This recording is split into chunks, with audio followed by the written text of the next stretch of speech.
Disclaimer, this video is for only people that need to know how to play HCF on Cold.Pvp. So basically, you'll start off in this like hub looking thing. It should be like some poles going on. It should look like this exactly, unless if it's a different map. So, come over to this board. There should be 10 kits on like the whole board.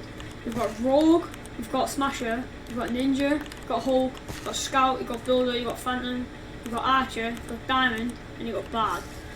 Just to name a few, you've got Diamond, which you just go into a full Diamond kit. You'll get Protection 1 armor, Sharpness 2 sword, with loads of pots. Archer, you'll get leather armor, but you'll get a speed boost. Kit Bard, you'll get a strength boost, and Kit Builder, you can build bases, etc, etc.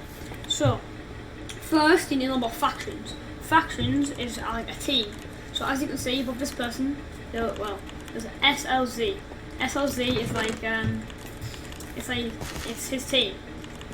So it's a faction. This guy's got Alkaline, and this guy's got Visit. Oh, whatever that says. So that's like the faction which you're in. I'm the one called Diablo with Quieta class name. Yes. So yeah, so that's all like kits. There's another person in my thing. He's actually the leader of the thing. Very friendly. The faction. Wait, yeah.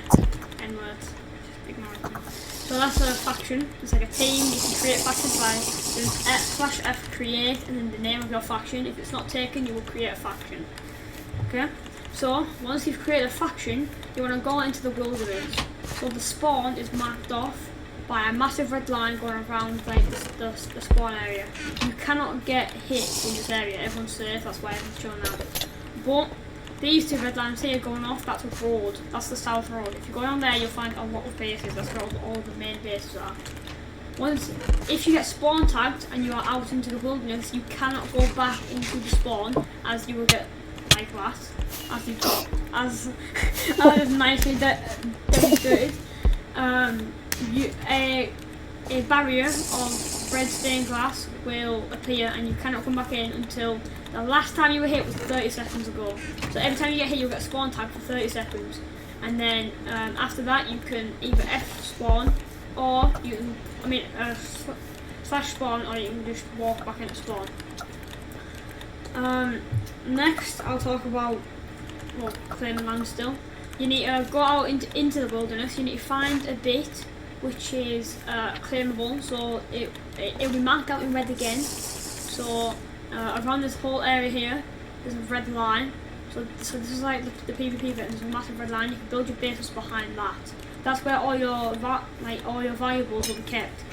Nobody who isn't in your faction, so only your faction, can access all the doors, trap doors, and pull out the levers and that. Only people in your faction can break blocks, so you can't get robbed easily.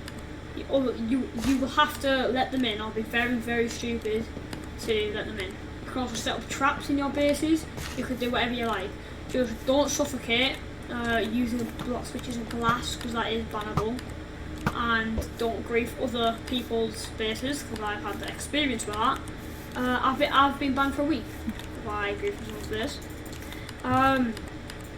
So that's that. Next thing is, when you are in a faction, you will have a DTR number next to your name. This guy's is 1.1. Basically, every person that's in your faction will counter 1.1 DTR. So if you have one person in your faction like this guy, you have 1.1 DTR. But if you have two people in your faction, you'll have 2.2 DTR. And then so on, so on, so on. This guy has 9 people in his faction, because there's 9.9 people. Because he has 9.9 DTR. So that, and then the max is 10. So if someone has 10 DTR, that means they have 10 or over members in their faction. So the one which I'm in, Diablo, has over 10. That's why our DTR is 10. Every time you die, or someone in your faction dies, your whole faction has a DTR. It'll go down by 0.5. So if you're a solo and you die 3 times, easy maths, take away 0.5 3 times off of 1.1, you'll end up with 0.4. So you'll end up with minus 0.4 and you'll go raidable.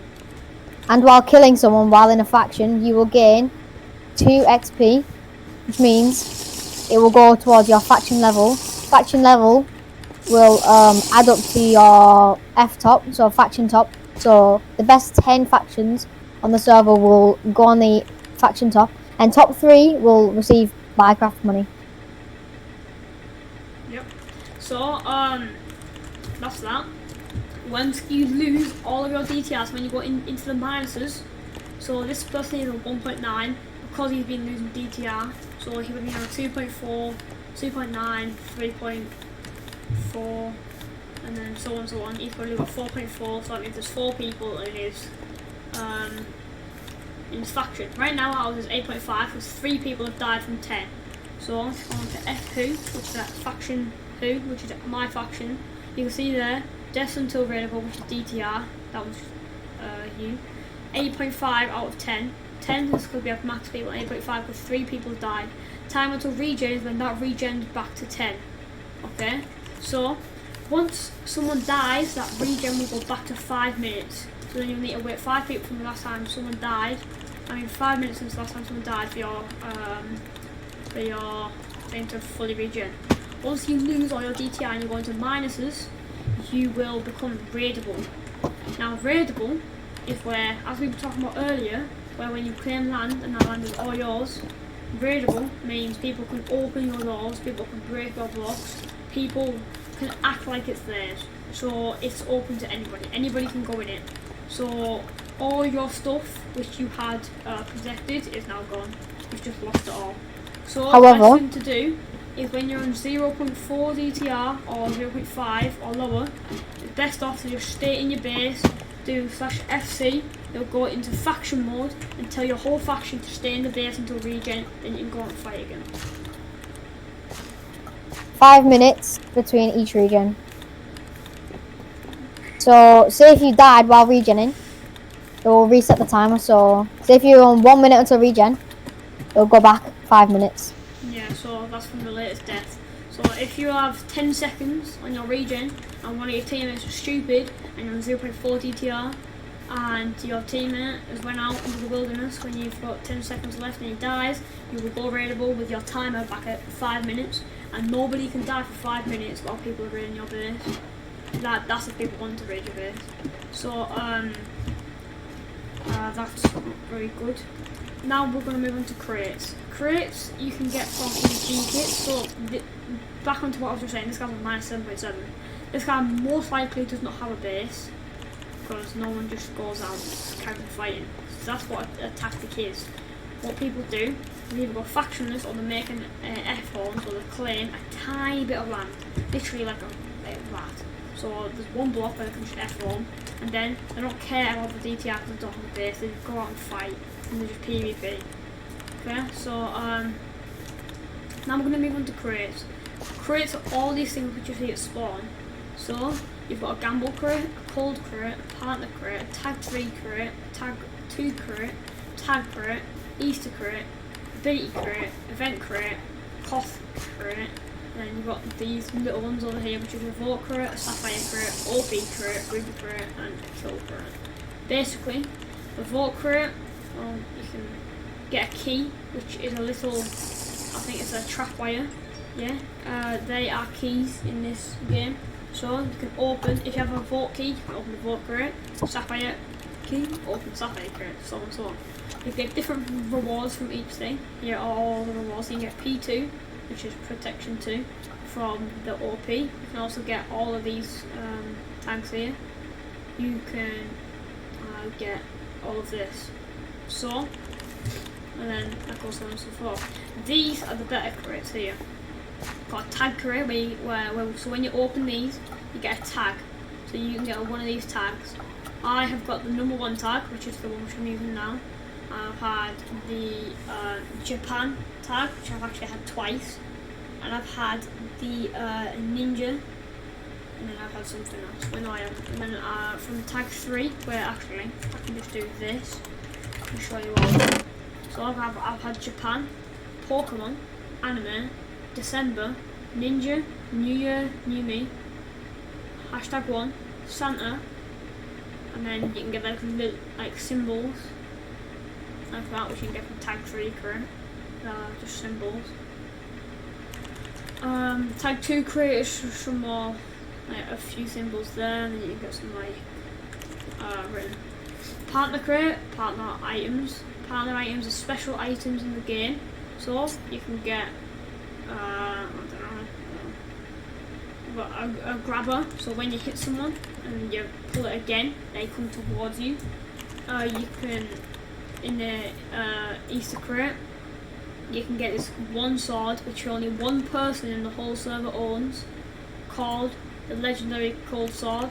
And funny enough, that one person who owns it is me. I can see there, legendary Cold Sword. I actually got this for my first Easter crate, so that's pretty special. I'm not using it because I don't really want to. Well done, Dan. You just died. Right.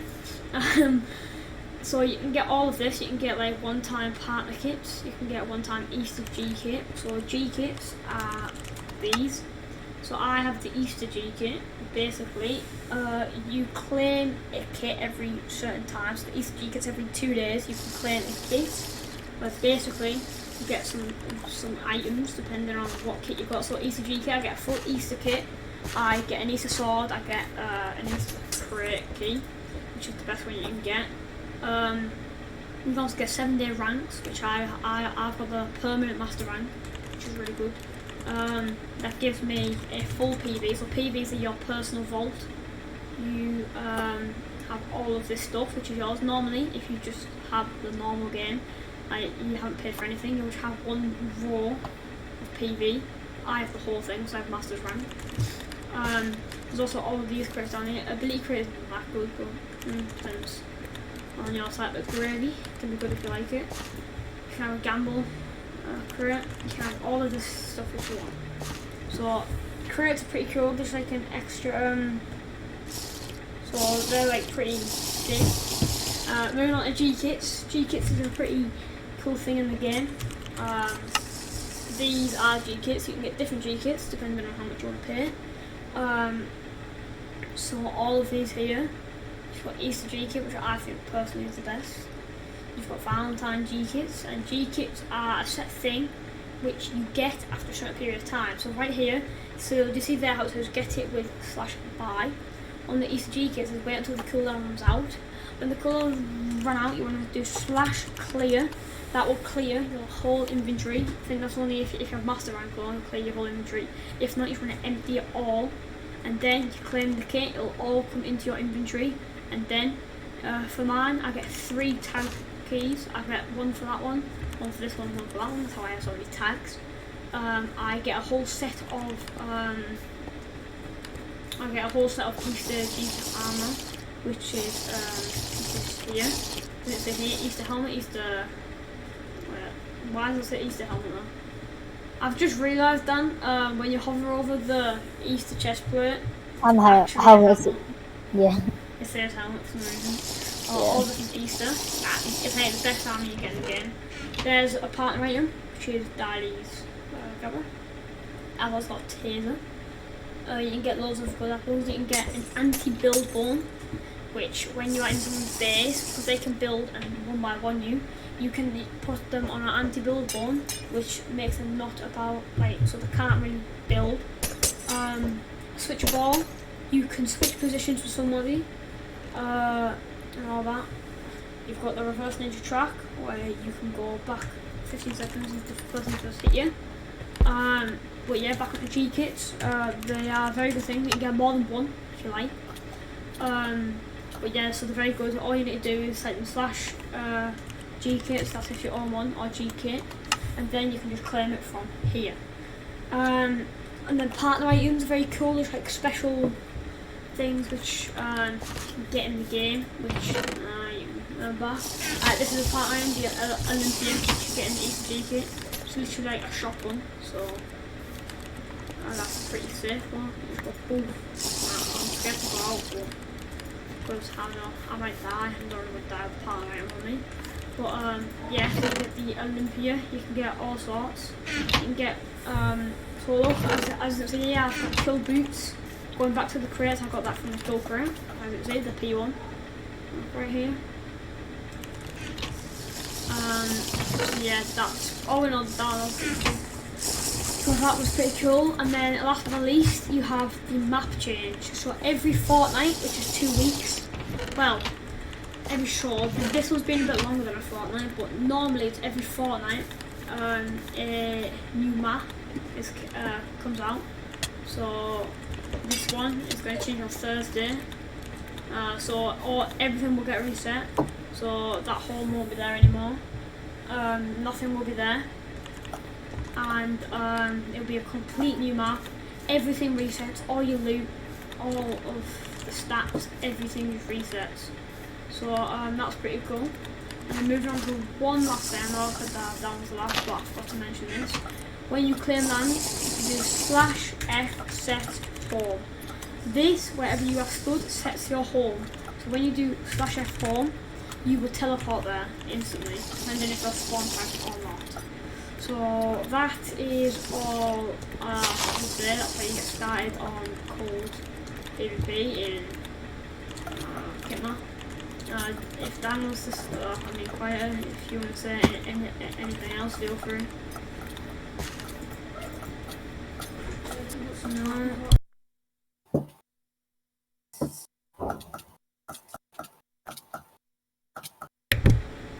My mum just came in last fucking second, man.